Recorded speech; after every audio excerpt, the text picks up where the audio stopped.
তার সাথে আমাদের অনেক স্মৃতি জড়িত আছে।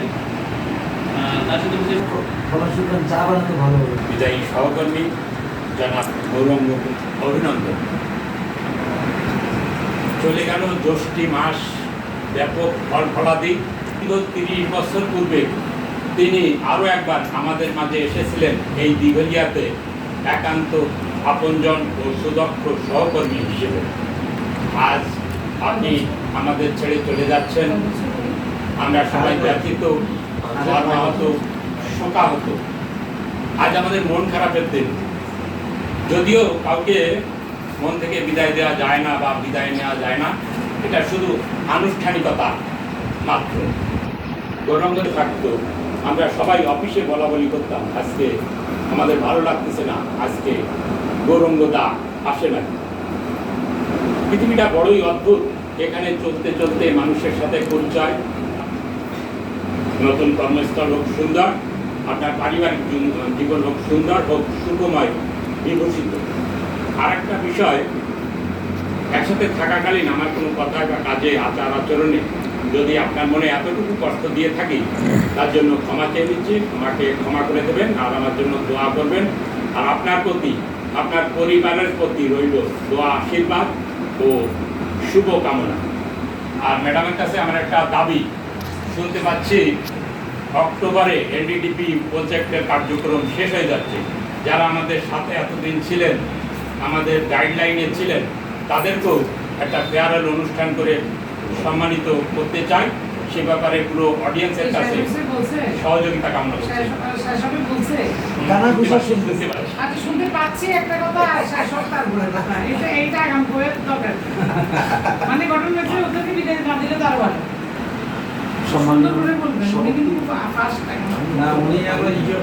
যেরকম মানে কবিতা দিয়ে ছন্দ দিয়ে বলছে ওরকম অতিথি আমার শ্রদ্ধেয় বড় ভাই দাদা গৌরঙ্গ কুমার রাহা, সেই সাথে আমাদের উপস্থিত সবার সম্মানীয় বিশেষ অতিথি স্যার এবং আমার সহকর্মী বিদায়।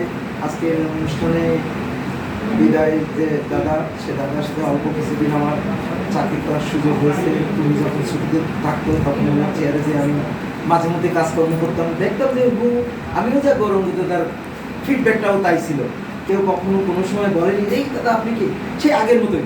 সবচেয়ে ভালো লাগতো যে উনি চা তৈরি করে খাওয়াতো, আমাদের খুব ভালো লাগতো। এবং ওখানে প্রত্যেকটি যারা যারা সেবা নিতে আসতো, প্রত্যেকগুলো আমার সে দাদা কই, এই তো তার বদলে আমি বলেই করছি। তাকে যে অভাবটা, এটা আমরা বুঝতে, আমার কাছে মনে হতো না যে আমিও যা উনিও তাই। খুব আন্তরিক এবং পরম সহযোগিতার প্রেক্ষিতে সবাইকে সেবা দিত, যেটা আমি ওই 4 দিন 5 দিন বা 2 দিন 1 দিন অস্থায়ীভাবে যখন সেবা দেওয়ার চেষ্টা করতাম, তখন এই মানুষজন আবার 2 দিন 3 দিন পরে যখন আসে, সেই দাদা কই, তখন বলতো না দাদা খুব ভালো। আমি তৃতীয় নয়নের মানুষের কাছে শুনলাম, তৃতীয় নয়নের মানুষের কাছে যখন জানতে পারলাম যে দাদা নেই ভালো লোক, তাহলে এটা তো সবাই, আমি উপস্থিত বিদায়ের জন্য সবাই একরকম তোষণ নীতিতে থাকে, কিন্তু তা না। তৃতীয় নয়নে অন্যান্য মানুষ সেবাগ্রহীতা সবাই যদি ভালো বলে, এই সবচেয়ে ভালো। তো আমাদের অফিস থেকে বদলিজনিত কারণে তার সর্বশেষ কর্মস্থল সম্ভবত ফুলতলায় হবে, সেখানেও অনেক ভালো স্টেশন। হ্যাঁ না, অর্ডার হয়েছে, আমি বলছি যে এরপরে যদি বদলি না হয়, তাই বলছি সম্ভবত, এই জন্য বলছি। তো সেখানে ও অফিসেও আমি চাকরি করছি অনেকদিন। সবাই আন্তরিক আছে, বর্তমানে যারা তারাও আন্তরিক আছে। আমি যখন চাকরি করতাম তখন দেখছি সবাই সুন্দর, এবং রাস্তার পাশে অফিস, সহজে আশেপাশে ওনার বাড়ি থেকে স্বল্পতম দূরত্ব, অনেক সুন্দর হবে। আগামী দিনে আমাদের এখানে যেভাবে সেবা দেওয়া হয়েছে, তার সেবায় সবাই যেমন মুগ্ধ, আমি আশা করব শেষ কর্মস্থল হিসাবে, সম্ভাব্য শেষ কর্মস্থল হিসাবে ফুলতলাও পূর্বের ন্যায় বর্তমান কর্মস্থলের মতন সুন্দর সাবলীলভাবে সেবা দিয়ে যাবেন। তার ব্যক্তিগত জীবনে উত্তরোত্তর সাফল্য কামনা করবে এবং অবশিষ্ট জীবনটা যাতে সার্থক এবং সাবলীল হয়, সেই দোয়া করে আজকের অনুষ্ঠানে বক্তব্য এখানে শেষ করছি। আল্লাহ হাফেজ। আজকের অনুষ্ঠানে সম্মানিত স্যার, ডিএস স্যার, আমাদের এলিও স্যার সহ সহকর্মীবৃন্দ, সকলকে জানাই আসসালামু আলাইকুম। 6 বছর একসাথে আমরা অফিস করছি। আমার চাকরির প্রথম দিকে একবারে কাছের কলিগদের ভিতরে ওনাকেই আমি সবচেয়ে লং টাইম কাছাকাছি পাইছি। এবং চাকরি জীবনে অনেক কিছু ওনার কাছ থেকে শিখছি। উনি ছিল একদম বরদাস্তের মতো, সকল বিপদে আপদে আমাদের সার্বিক সহযোগিতা করছে সবসময়, এবং পুরো অফিস থেকে সে মোটামুটি একা হাতে আগলে রাখছিল। এটা দীর্ঘ সময় মানে আমরা ভিএসআরকে পাইনি, ভিএসআরের আমরা শূন্য ছিল সে সময়টা। এই অফিসটা পুরো চিকিৎসা সহ অন্য অন্য যত ধরনের সকল সব সে এক হাতে সামাল দিচ্ছে। আমরা সহযোগিতা করছি এবং আমাদের ভিতরে পুরো একবারে বড় ভাই ছোটো ভাইয়ের মতো একটা সম্পর্ক ছিল। এর ভিতরেও মাঝে মাঝে অনেক রকম ব্যবহার হয়, একসঙ্গে থাকতে গেলে চলার পথে ভুলভ্রান্তি হয়, সেগুলো আশা রাখবো যে দাদা কোনো কিছু মনে রাখবেন এবং সব কিছুই ভুলে যাবে।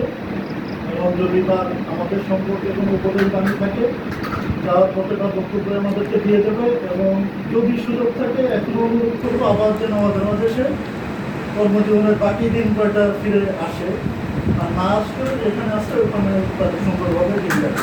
এই বলে আমার বক্তব্য সেটুকু বলছি।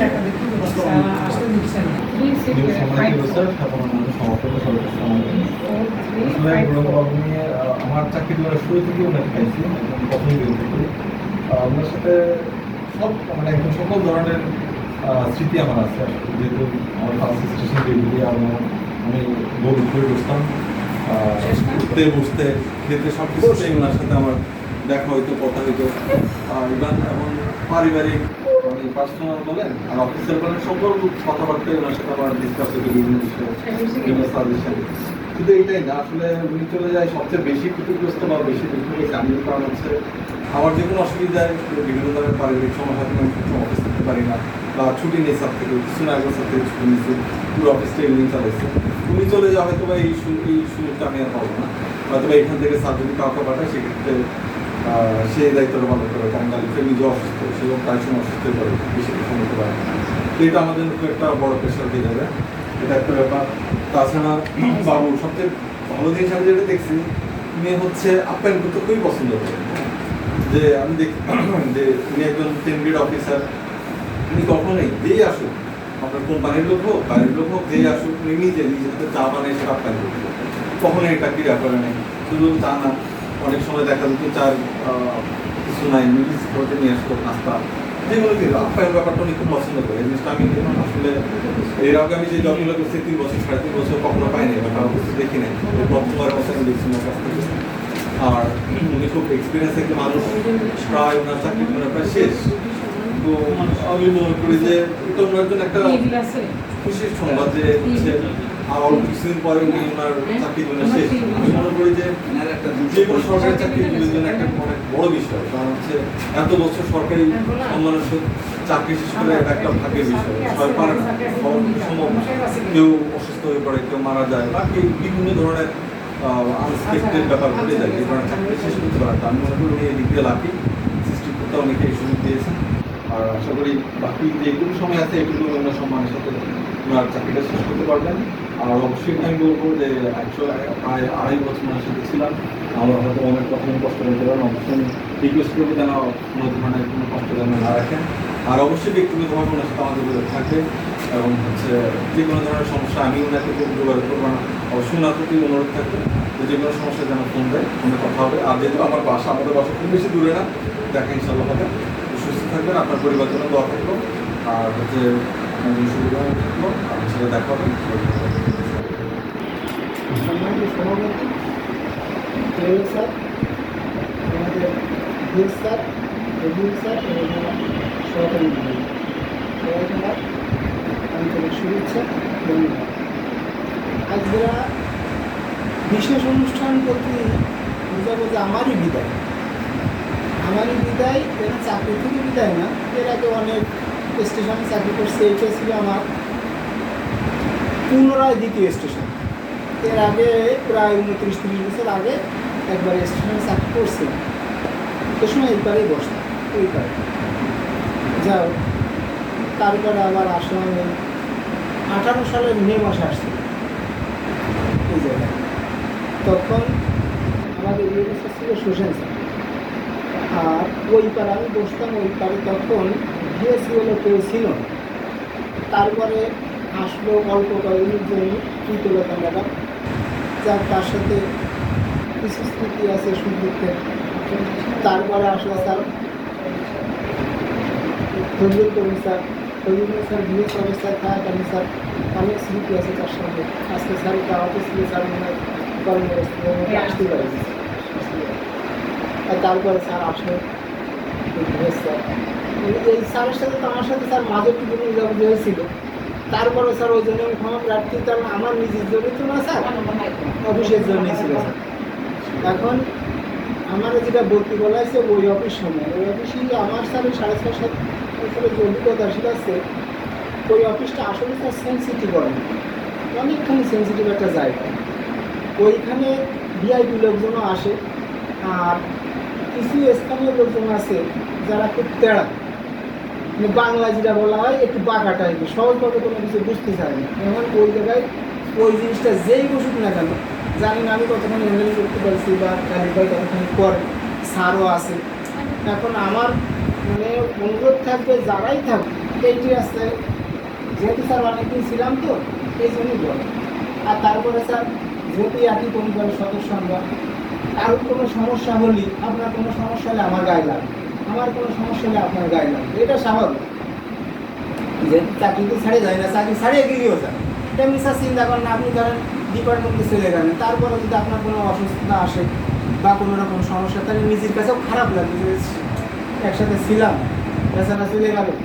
এইটা স্যার মনের যে কষ্টটা, এটা স্যার থাকে, এটা না থাকার কোনো কারণ নেই। আর এটা বলবো, আর আপনারা আমার সম্বন্ধে যেটা বলেছেন অতখানি যোগ্য মনে হয় আমি না, তারপরেও জানি না তারা কীভাবে মূল্যায়ন করেছি বা আমি আপনারা আমার কীভাবে মূল্যায়ন করলেন।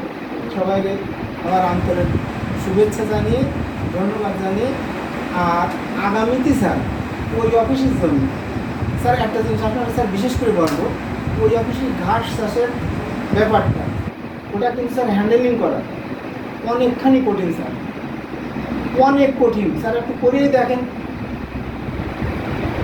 আমি স্যার এই কথাটা কেন বলছি স্যার, আপনি একবার হাত দিয়ে দেখলেই স্যার বুঝতে পারবেন। ওই যে ঘাস চাষের ব্যাপারটা আসলে স্যার কঠিন, তার কারণ ওইখানে যে ঘাসগুলো হয়